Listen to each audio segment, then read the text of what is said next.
प्यारे बच्चों, आज हम कक्षा 9वीं हिंदी कोर्स बी स्पर्श भाग 1 का तीसरा अध्याय एवरेस्ट मेरी शिखर यात्रा भाग 2 पढ़ने जा रहे हैं। बच्चों, आपने भाग 1 में लेखक का परिचय एवं पाठ सार पढ़ा होगा। आज हम पाठ को पढ़ेंगे, वह भी संक्षेप में, और वीडियो के बीच में आए प्रश्नों को आप स्वयं हल करेंगे।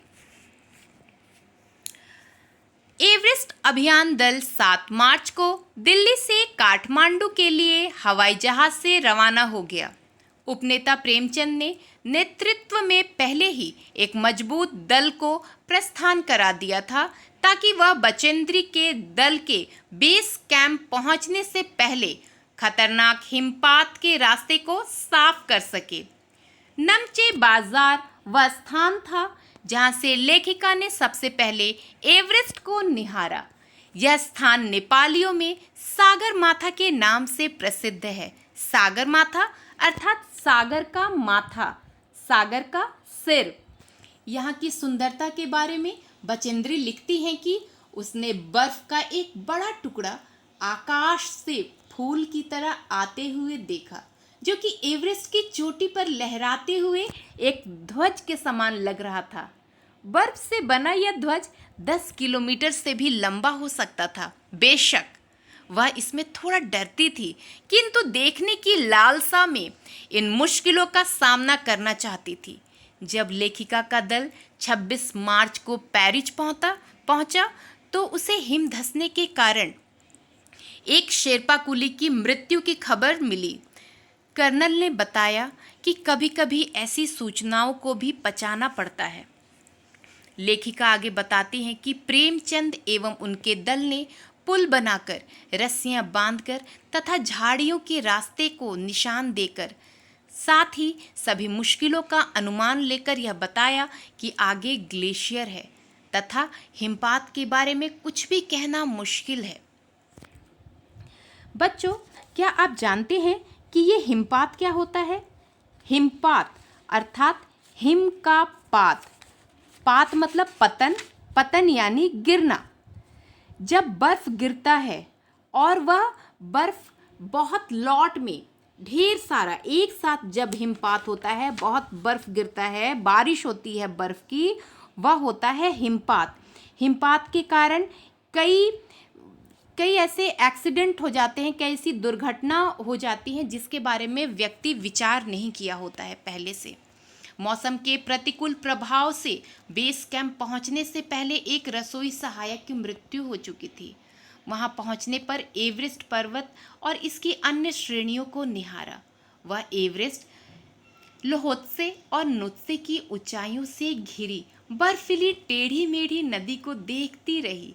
अगले दिन मिन मेहता ने एल्युमिनियम की सीढ़ियों का उपयोग बर्फ की टेढ़ी मेढ़ी दीवारों पर रस्सी बांधना, उनके आगे जाने वाले दल के तकनीकी कार्यों के विषय में पूर्ण जानकारी दी। तीसरे दिन हिमपात से कैंप तक सामान लेकर चढ़ाई करने के अभ्यास के लिए वह पक्की थी। लेखिका के साथ साथ रीता गोबू भी था। वे वॉकी टॉकी के द्वारा अपने हर कदम की जानकारी बेस कैंप को दे रही थी। अंगदोर्जी, लोपसांग और गगन बिस्सा ने साउथ कोल जाकर 29 अप्रैल को 7,900 मीटर पर 4 कैंप लगाया। अपनी छोटी बेटी डेकी के साथ तेंजिंग बचेंद्री के पास अप्रैल में बेस कैंप में पहुंचे। तेंजिंग ने सोचा क्यों न दल के प्रत्येक सदस्य और शेरन कुली से बात की जाए। बचेंद्री ने स्वयं को उनके सामने नौसिखिया बताया। तेंजिंग ने बचेंद्री का उत्साह बढ़ाते हुए कहा कि वह मूल रूप से पहाड़ों की लड़की है। सन 1984 की 15-16 मई को वह लोहत्से की बर्फीली सीढ़ी ढलान पर लगाए गए। मई को वह लोहत्से की बर्फीली सीढ़ी ढलान पर लगाए गए सुंदर नायलॉन के बने तंबू के 3 कैंप में थी। तंबू में 100 व्यक्ति तथा लोपसांग व तशरिंग भी विद्यमान थे। जब वे रात में सो रही थी, तभी लेखिका की आंख एक कठोर वस्तु के टकराने से खुल गई। तंबू में गिरे बर्फ पिंड का वर्णन करते हुए दर्शाया गया कि बर्फ के टुकड़ों तथा जमी हुई बर्फ के इस विशाल पुंज के नीचे की ओर जाते हुए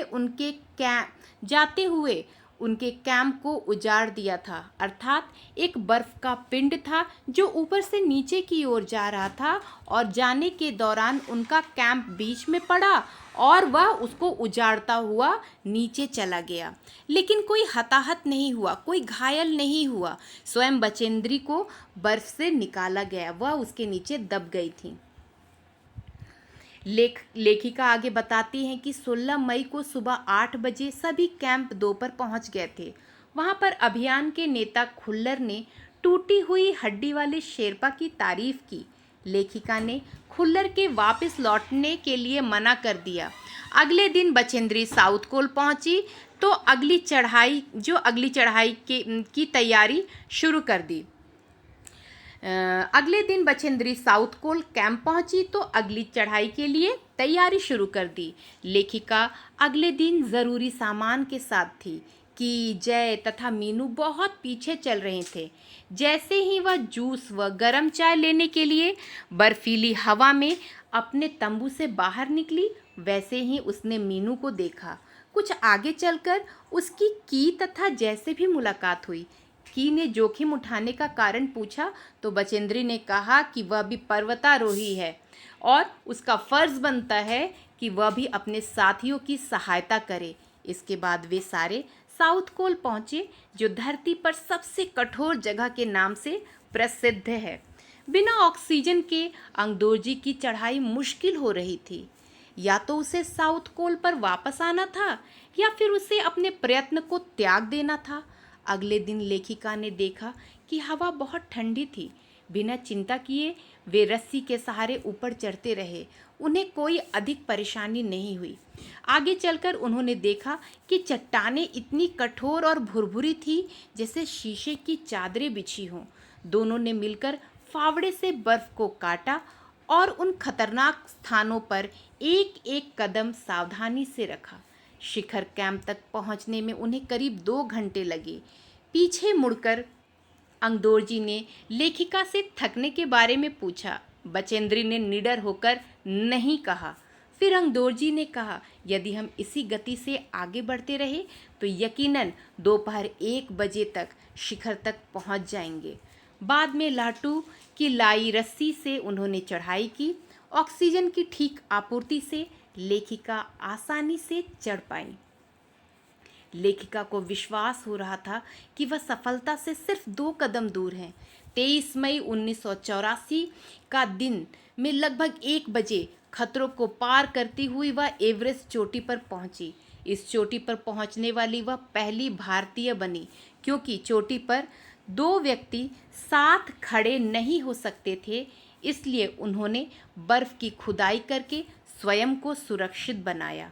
उसके बाद बचेंद्री ने बर्फ पर अपना सिर लगाया तथा सागर माथा के ताज का चुंबन किया।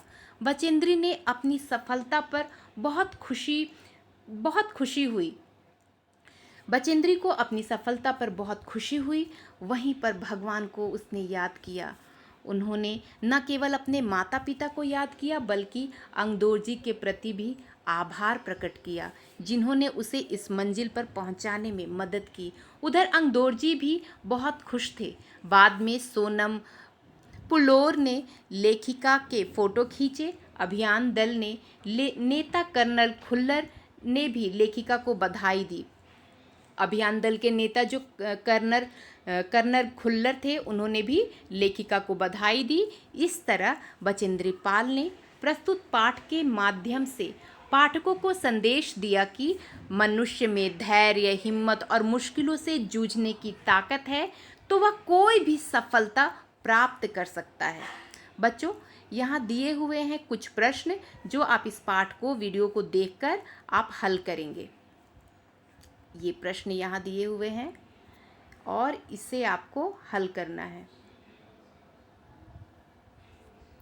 मुझे यकीन है कि आपको यह वीडियो समझ में आई होगी। धन्यवाद।